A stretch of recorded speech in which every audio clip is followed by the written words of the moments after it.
وعلیکم السلام ورحمۃ اللہ وبرکاتہ۔ محترم بھائی نے یہ سنن دارمی کی ایک روایت 100 آیتیں پڑھنے کے حوالے سے کہ جو پھر رات کے وقت 100 آیات پڑھ لیتا ہے اس کے لیے رات بھر عبادت کا ثواب لکھا جاتا ہے۔ اچھا جی، کہتے ہیں جی یہ شیخ یہ حدیث یا اس طرح کی کوئی اور حدیث جس میں رات کو 100 آیات پڑھنے کی فضیلت کا بیان حسن کے لحاظ سے صحیح ہے؟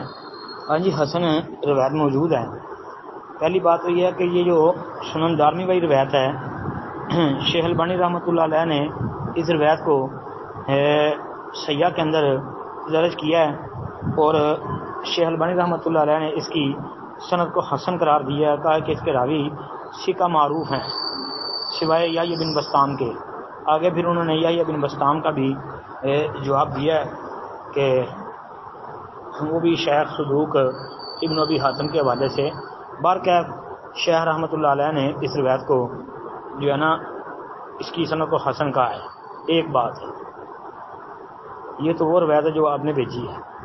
دوسرا، ایک روایت امام محمد بن نصر المروزی رحمۃ اللہ علیہ کی قیام اللیل میں اور صحیح ابن خزیمہ کے اندر ایک روایت آتی ہے ابو ہریرہ رضی اللہ تعالی عنہ سے، اس میں بھی یہ 100 آیتیں پڑھنے کا ذکر موجود ہے۔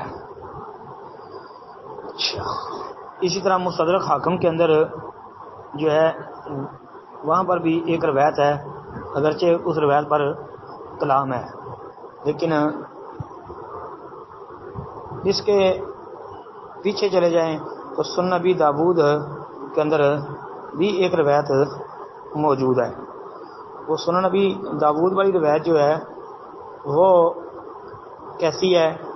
وہ بھی عبداللہ بن عمر بن عاص رضی اللہ تعالی عنہما حدیث کے راوی ہیں، کہتے ہیں من قام بعشر آیات لم یکتب من الغافلین ومن قام بمئات آیات کتب من القانتین او کما قال۔ یہ روایت پوری آپ کو ابو داود کے اندر 1398 نمبر پر، اس کے علاوہ صحیح ابن خزیمہ 1144، صحیح ابن حبان 662 پر مل جائے گی۔ کہتے ہیں کہ نبی صلی اللہ علیہ وسلم جو شخص 10 آیات کا اہتمام کرتا ہے وہ غافلین میں نہیں لکھا جاتا۔ جو 100 آیتوں کی تلاوت، حفظ اور عمل کا اہتمام کرتا ہے تو وہ اطاعت گزاروں میں لکھ دیا جاتا ہے، اور جو شخص 1000 آیتوں کا اہتمام کرتا ہے تو وہ ڈھیروں اجر و ثواب پانے والوں میں لکھ دیا جاتا ہے۔ سند حسن ہے جی، ابو داؤد وغیرہ کے اندر دیکھ لیں جی۔ تو یہ جو ابو داؤد والی روایت ہے یہ ابن حبان کے اندر جس طرح میں نے حوالہ دیا ہے، صحیح ابن خزیمہ کے اندر، پھر ابن سنی نے عمل یوم واللیلہ کے اندر درج کیا ہے۔ اور یہاں پر کوئی بندہ یہ نہ سمجھے کہ جی اس کی سند پہ کلام ہے، اس کی سند جو ہے انشاءاللہ حسن ثابت ہے، یہ جو ابو داؤد والی ہے۔ شیخ البانی رحمۃ اللہ علیہ نے تو اس کو بھی جو ہے جید کہا ہے، ان کے نزدیک یہ بھی صحیح ہے، ثابت ہے، اور صحیح بات بھی یہی ہے۔ السلام علیکم ورحمۃ اللہ۔